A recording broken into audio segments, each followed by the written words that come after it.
ایک روز رسول اللہ نے ہمیں خطبہ دیتے ہوئے ارشاد فرمایا کہ اے لوگو، تمہاری طرف رحمتوں اور برکتوں والا مہینہ آ رہا ہے جس میں گناہ معاف ہوتے ہیں۔ یہ مہینہ خدا کے ہاں سارے مہینوں سے افضل اور بہتر ہے، جس کے دن دوسرے مہینوں کے دنوں سے بہتر ہیں، جس کی راتیں دوسرے مہینوں کی راتوں سے بہتر ہیں، اور جس کی گھڑیاں دوسرے مہینوں کی گھڑیوں سے بہتر ہے۔ یہی وہ مہینہ ہے جس میں اللہ تعالیٰ نے تمہیں اپنی مہمان نوازی میں بلایا ہے۔ ماہ رمضان برکتوں والا مہینہ ہے، اس میں تمہارے اعمال قبول کیے جاتے ہیں اور دعائیں منظور کی جاتی ہے۔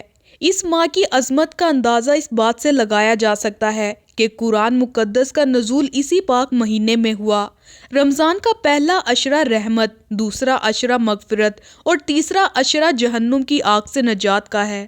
جب رمضان المبارک کا چاند نظر آتا تو آپ صلی اللہ علیہ وآلہ وسلم فرماتے تھے کہ یہ چاند خیر و برکت کا ہے۔ حضرت جبرائیل علیہ السلام نے دعا کی کہ ہلاک ہو جائے وہ شخص جس کو رمضان المبارک کا مہینہ ملے اور وہ اپنی بخشش نہ کروا سکے، جس پر حضرت محمد صلی اللہ علیہ وآلہ وسلم نے ارشاد فرمایا کہ آمین۔ حضرت جبرائیل کی یہ دعا اور اس پر حضرت محمد کا آمین کہنا، اس دعا سے ہمیں رمضان کی اہمیت کو سمجھ لینا چاہیے۔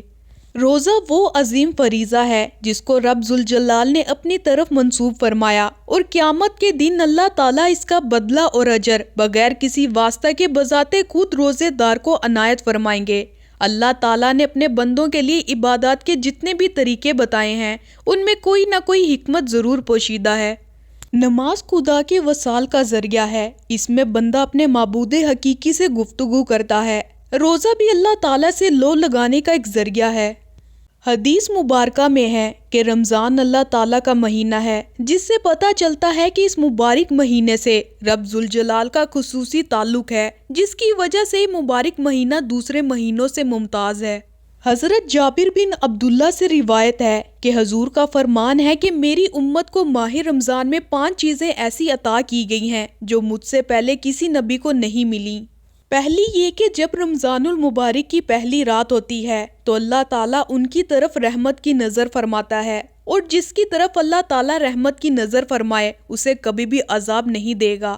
دوسری یہ کہ شام کے وقت ان کے منہ کی بو جو بھوک کی وجہ سے ہوتی ہے، اللہ تعالیٰ کے نزدیک مشک کی خوشبو سے بہتر ہے۔ تیسری یہ کہ فرشتے ہر رات اور دن ان کے لیے مغفرت کی دعائیں کرتے ہیں۔ چوتھی یہ کہ اللہ تعالیٰ جنت کو حکم دیتے ہیں کہ میرے نیک بندوں کے لیے مؤذن ہو جا، عنقریب وہ دنیا کی مشقت سے میرے گھر اور کرم میں راحت پائیں گے۔ پانچویں یہ کہ جب رمضان المبارک کی آخری رات ہوتی ہے تو اللہ تعالیٰ سب کی مغفرت فرما دیتا ہے۔ رمضان کے اس مبارک ماہ کی ان تمام فضیلتوں کو دیکھتے ہوئے مسلمانوں کو اس ماہ میں عبادت کا خاص اہتمام کرنا چاہیے اور کوئی لمحہ ضائع اور بیکار جانے نہیں دینا چاہیے۔